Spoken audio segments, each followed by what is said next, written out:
Hey everyone, it's Deacon082. Welcome back to Pokemon Emerald Water Type Challenge. Now I'm here back at the game corner because we're going to buy a doll. No, we're not. I always go to the wrong counter, but we have plenty of coins now, 6,000 to be exact. So I'm going to go ahead and pick up a TM for Ice Beam right now.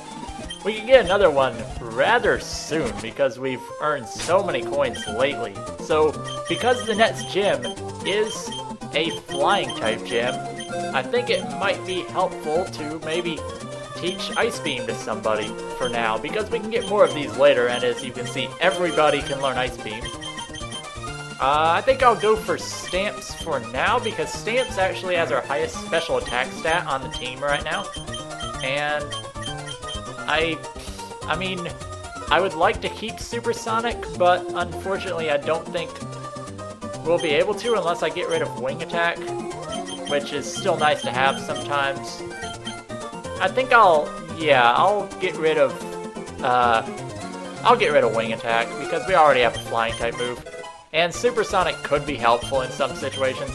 Now the problem is I have to make it all the way back to Fortree City because I made that detour to go pick up the Ice Beam TM, and this is kind of a long trip, plus I'll be running into things. So yeah, do I have a repel? Because I'd rather do that than cut at this point. I'll just cut to Fortree. Okay, that didn't take too long. I only got one wild encounter there, which is kind of odd. So with Stamps being our highest level, I think he'll be a good lead for this gym, and maybe go with Peru second for double battles. So let's go ahead and go into the Fortree gym. So the Fortree gym has a little puzzle with rotating doors. So the thing with these is, well, you have to rotate them around to get through, and seems easy. You can actually skip some trainers, but I'm gonna fight them all for experience. And of course, a lot of them in this gym are not skippable. But the first Pokemon we see is a Skarmory, where Ice Beam is only normal effective, so I'll just stick with Surf, and it actually does a good amount of damage. So 2 hits to finish it off. I've never really had a problem with this gym because I always seem to have a lot of water types. I'm not going to teach Stockpile, and I'm not going to teach Swallow. And Stockpile's decent, but I really don't want to waste a move slot for it. Okay, so we have another double battle up here. The puzzle in this gym isn't too bad.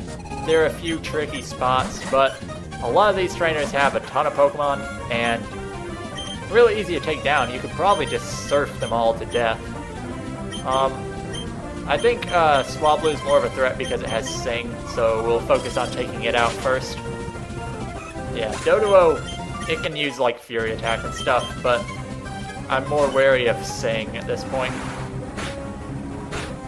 But they go down. They take a lot of damage from these attacks, so nothing in this gym should really be a concern until the leader, unlike last gym where I had a lot of trouble with Norman.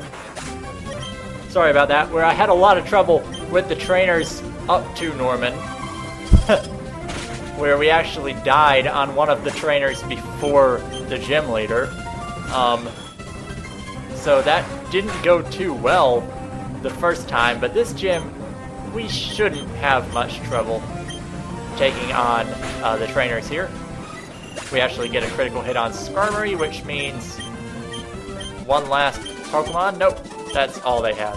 I lost count because I had to sneeze there and I cut it out, so sorry if that seemed a little awkward. I'm going to give the EXP share to Paul now. Wait, who has it right now? Nobody does. Okay, so we could actually teach Thunderbolt to Paul, but the problem is Paul's special attack is not very good, so I don't think it would be that useful on it. But, yeah, with a lot of these puzzles, you have to put the rotating doors in a certain position so you can get through, and they give you multiple doors to work with.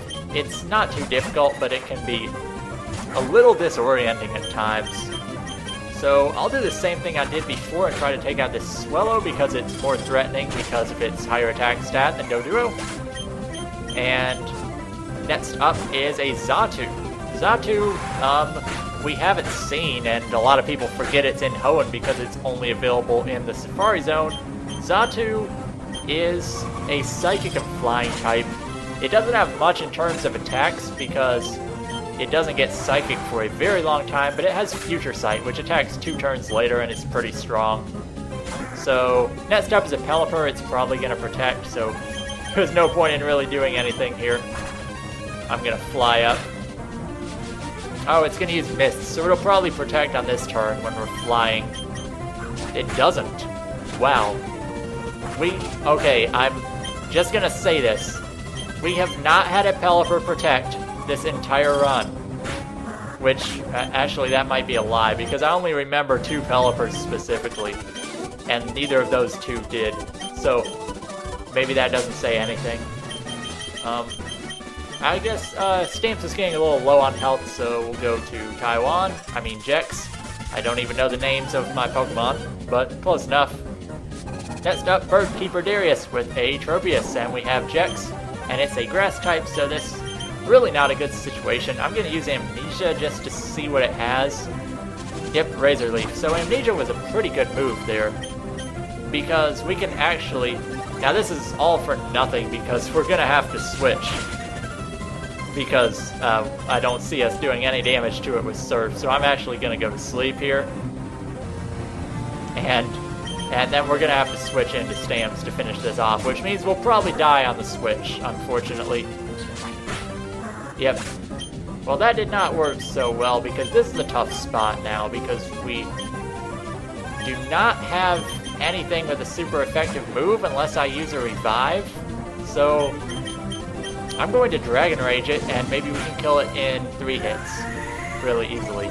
See, this is where Dragon Rage comes in handy when you don't have any moves that are that useful. It's a guaranteed 40 damage, which may not be a lot, but if you have pretty good defenses like Paul does, then you should be able to take a few hits and fire off Dragon Rages to kill anything.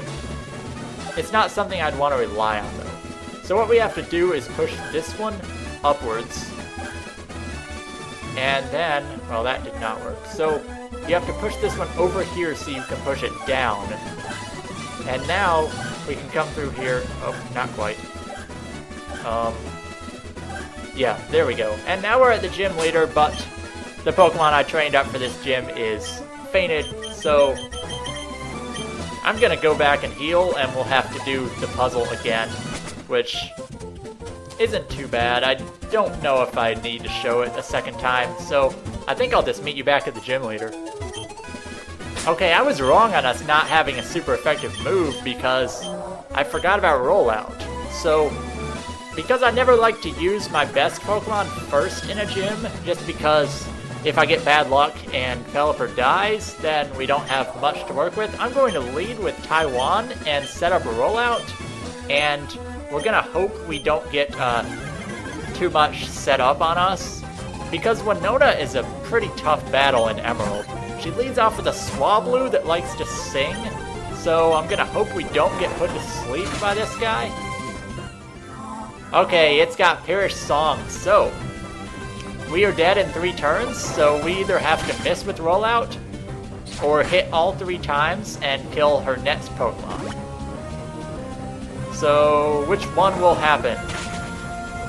Well, we killed Swablu, but we have 1 more turn left, so we really need to hit right now.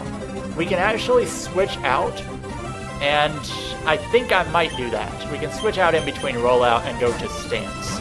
Now, if I would have stayed in, we probably would have killed Tropius in 1 hit, but Taiwan would have been dead, whereas Ice Beam might be enough to take out Tropius. And it is. It's 4 times weak, but it's got some pretty good defenses, so I was a little worried there. Alright, next up is her Pelipper, and her Pelipper is of the Protect Spam variety, so not a good idea to go with Rollout here, and we don't have anything that can really hit it super effectively, so I'm going to go to Paul just to get some damage off, because, yeah, this is one of the Protect Spammers, and, well, it can't really do much to us, so I'm going to see what Secret Power can do. That's not bad. I don't know if we can actually get a status effect in here, but I think maybe doing the guaranteed 40 damage would be better for us in this situation. But see, it's even using Protect on the turns where it can't protect against anything. So, I don't see the point. It could have, like, Supersonic that turn. Okay, so Pelipper goes down, and next up is Skarmory. And really, anything we have can deal with Skarmory. I'm actually going to try out Peru in this battle. That may have been a bad move, because I would like to be set up for when her Altaria comes out, because her Altaria is really powerful, and it can totally wreck your team if you, even if you are ready for it. So this is good because she's actually going to heal now, and I'm going to take this opportunity to go to, let's see, I just want to get rid of this low accuracy. But I think Taiwan might get killed, and if it's in the process of using sand attacks, then rollout is probably not a good idea. But, I'm gonna try Surf. Yeah, I don't think it's good to be locked into rollout in a situation where it's using sand attack all the time. And we get double crit. I think it might heal here. Winona is not going to heal, so we're going to take out Skarmory, but we're really low on health. Paul's going to learn Leer at level 30. Okay, so finally her Altaria, and I don't think there's much we can do, but we don't want this thing to set up. Now, normally it'll lead with a Dragon Dance to try to boost its speed and its physical attack, but I don't know what it'll do because we're so low on health, so I'm going to try a rollout. Yeah, okay, it just goes straight to an attack, which is kind of what I expected. Now, the easy way to deal with this, it is a dragon and a flying type, so that means it's 4 times weak to Ice Beam, and this is actually not quite going to be enough to take it out. But Dragon Dance boosts its attack and speed. Now this Altaria knows Aerial Ace, and it knows Earthquake, I believe. So, probably, that's actually really good for us, because Earthquake will not be able to hit us. Dragon Breath is its other move, but since it's a special attack, it does not get boosted by Dragon Dance in this generation. That actually is a pretty easy fight with Ice Beam, because 2 of our Pokemon are severely weak to Ice, and I actually used most of my team in that battle, which I think was really good for a gym. And that's going to give us the ability to fly, and it's going to give us the TM for Aerial Ace. Aerial Ace never misses, it's 60 power. Where is it? Just so I can look at it. Now the thing about Aerial Ace, a lot of other Pokemon can learn it. So I'm not going to teach it to Stamps just because we have other flying type moves, but Peru is an option. And because it's physical and 60 power, that's pretty good. That's better than Vice Grip, actually. So I'll consider it. I'll save it just in case we might get a Pokemon later on that it's better on. But that's all for Fortree Gym. So that gives us our 6th badge. And in the next episode, well, after Scott calls us, Scott is the head of our fan club now. But anyway, we're gonna have to switch up some Pokemon because I like to keep with my trend of using a new Pokemon team all the time, but there aren't really any other water types we can get at the moment. There are plenty more we can get before the next gym, but that will be a while, so I'm not exactly sure what I'll do. But I have something planned for next episode that will be a little different, so I guess you'll have to find out what it is next time. This has been Deacon082 with Pokemon Emerald Water Type Challenge, and I will see you guys next time.